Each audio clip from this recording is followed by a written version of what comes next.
Hello and welcome back to Let's Play Ocarina of Time, and in this episode we are going to tackle the Water Temple, one of the most feared temples in all of Zelda.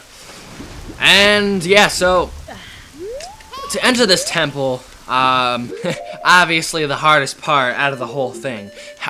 Took me like 6 months just to figure out how to open this dungeon. I mean, obviously, just so difficult. But not really, it's really not that hard. Actually, all you need to do is equip your iron boots, which will allow you to sink to the bottom of any body of water, then take out your hookshot and hit this blue gem here, which will, strangely enough, just open the gate so you can enter the water temple. So here it is, the water temple. And you should take note right now that the only weapon you can use while underwater, at least I'm pretty sure, is the hookshot.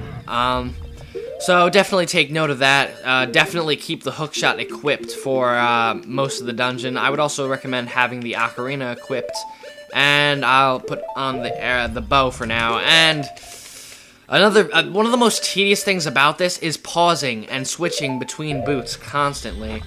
I don't like Wind Waker better than this game, but one thing I could definitely say Wind Waker improved upon is allowing you to use the iron boots with the press of a button. It's extremely, this game is made extremely easy that way. Or not easy, but the game is made, it just flows better when you need to use the iron boots. But thankfully, you won't need to use the iron boots that much in Wind Waker, but enough talk about Wind Waker and more talk about the Water Temple. I haven't practiced this, so I'm hoping I could do this without too much fail. First thing you're going to want to do, or the first thing I'm going to want to do since I'm doing this, but I would recommend doing this fairly early.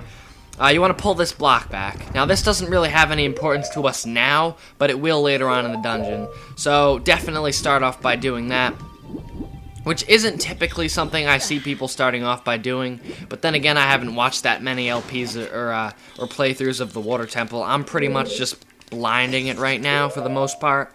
I practiced it maybe like 4 or 5 months ago, but that's a pretty long time.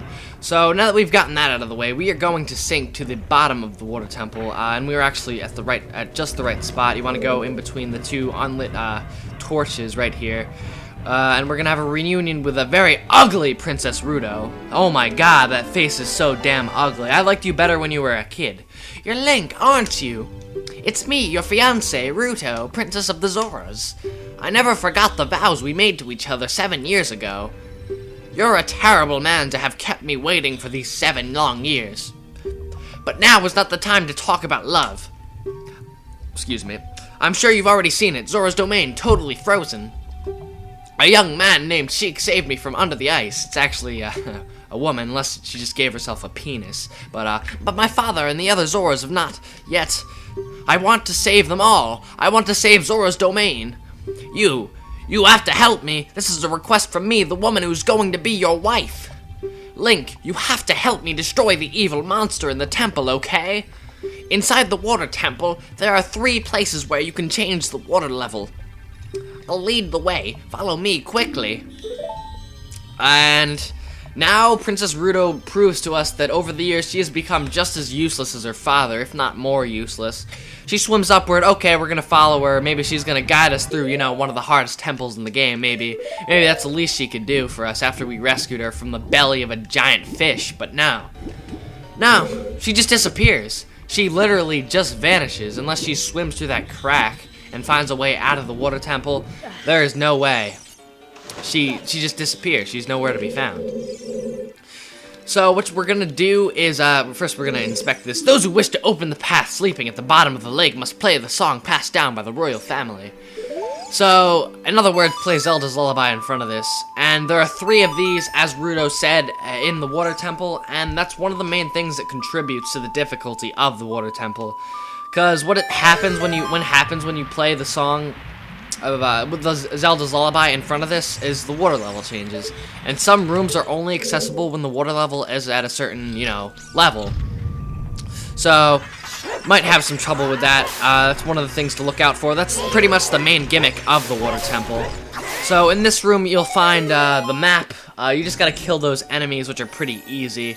You gotta attack them when they're not spiky, and they'll die pretty quickly. Luckily, we have the Bigoron sword, which makes things just tons easier. And so in this dungeon, something I would definitely recommend picking up for such a dungeon of such infamous difficulty. You should definitely pick that up. And we're gonna fall down here. And now the torches have been lit, which will enable us to light these torches, which I'm gonna hopefully do without too much fail. Shoot an arrow through the torch, and nope, gotta move over a bit. And you gotta do it before the fire goes out, and it didn't light on... What? That's stupid. Let's try this again. Okay. I hope it's not gonna be one of those things where I have to use Din's fire to get it, because that's just gonna be silly. Oh my god, Link. Okay, there we go. Alright, I was getting nervous. Cause like I'd do the water temple without like any trouble, but then I'd have trouble with this one stupid thing. So yeah, inside this room is gonna be these enemies, and these are probably my least favorite enemies in all of the water temple, because if you don't hit them at just the right time, they turn around and they just ram their spikes into you. So yeah, not too much trouble. We didn't have too much trouble this time, which is good.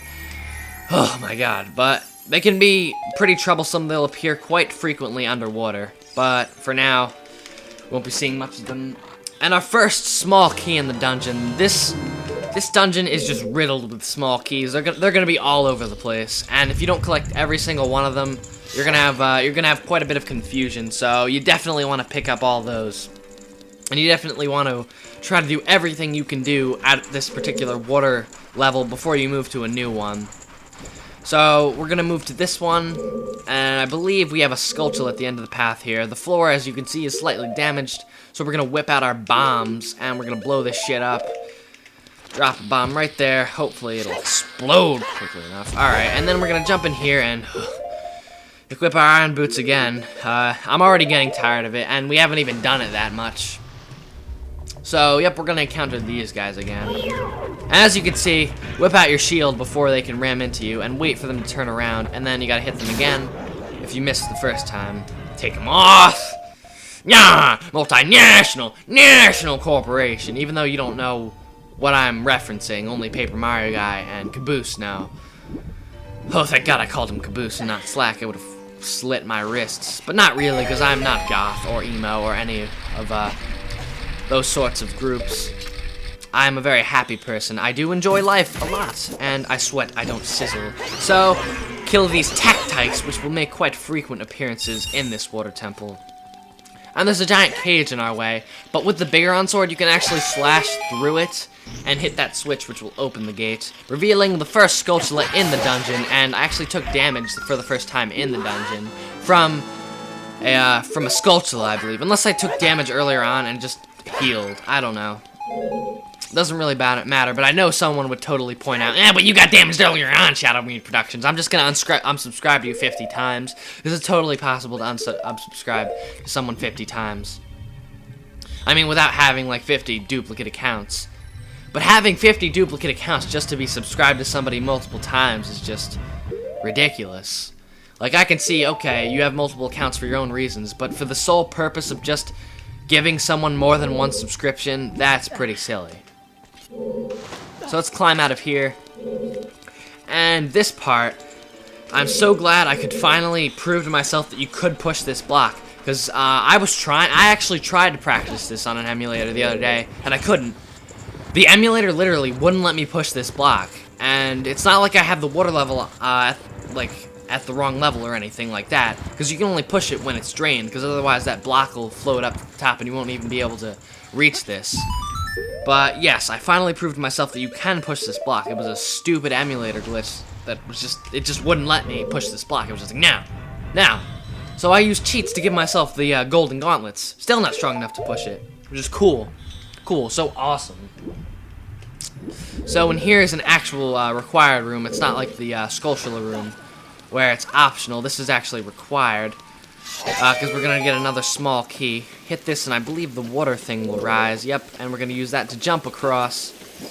And watch out for the tech-tyke as you move to, it's switching from the standard, like, you know, rising up and down dungeon doors to the, casual, turn the knob doors. Even though I think these made appearances in, the Fire Temple. So, not really worth noting. But there's a current in this room that will kind of push you around. That switch will open a cage, but you can actually do it just by standing here. For almost guaranteed access to the gate before it closes. Just get over here, and as you can see, there's like a single pixel of the thing sticking out. You want to hit that if I can get it. Oh, let's move over a little bit. That should hit it. Yep, got it. All right, so there we go. So foils your plot, Miyamoto. And after a certain amount of time passes, the gate will close. So do try to hurry up. And up here, we'll have our second small key of the dungeon, so pretty swell, moving right along in this dungeon. Awesome. Now, I haven't hit a snag yet, which is just great. I planned for this, bit my tongue there. Oh, fuck.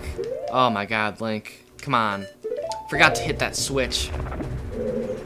Because, see, the door will still close even after you get the small key, so they put a switch here. So if you hit it, the gate will reopen, and you'll have to get out of here before the gate closes back again. So let's backtrack to the main room of the dungeon right now. Plenty of backtracking and boot switching in this dungeon, so that makes it very tedious and annoying. But once you get past this, it's not a very difficult dungeon. Well, it is if you don't find all the small keys, but I'm going to be finding all the small keys. And I actually do enjoy the music for this dungeon. I probably don't like it as... I don't think I like it as much as I do the Fire Temple theme, for instance. The original one, anyway, because that one's just, like... It's not necessarily something I jam out to on my iPod, but I just like the creepy atmosphere the original Fire Temple theme gives you, which you didn't even hear in this LP, because we're playing on the Collector's Edition. Because the Fire Temple music is actually different. Oh, fuck, we have to use our hook shot. The Fire Temple is actually, the music actually changed in future releases of Ocarina of Time. The original one still has the original music, but they actually changed it, because if you go listen to, try to search for the original Fire Temple theme and then the new Fire Temple theme and compare them.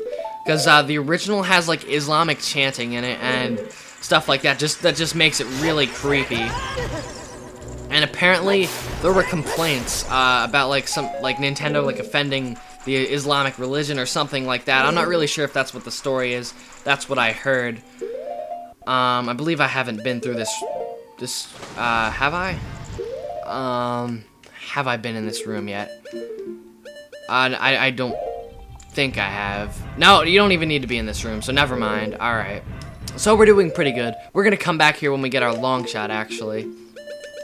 So, due to complaints to Nintendo, I'm not sure what the real story is, but apparently, some people had a problem with the music for the original Fire Temple, so they went back and they changed it. They kind of mixed it in with the Shadow Temple music. So just look at it and compare them and see which one you like better. I personally prefer the original just because of the eerie atmosphere it gives you. But use a small key to enter this center tower here, where we'll be given another opportunity to change our water level. What time are we at? We're at, I think I'm actually going to end it right here. So I'm Shadowy Productions, and I'm going to see you next time.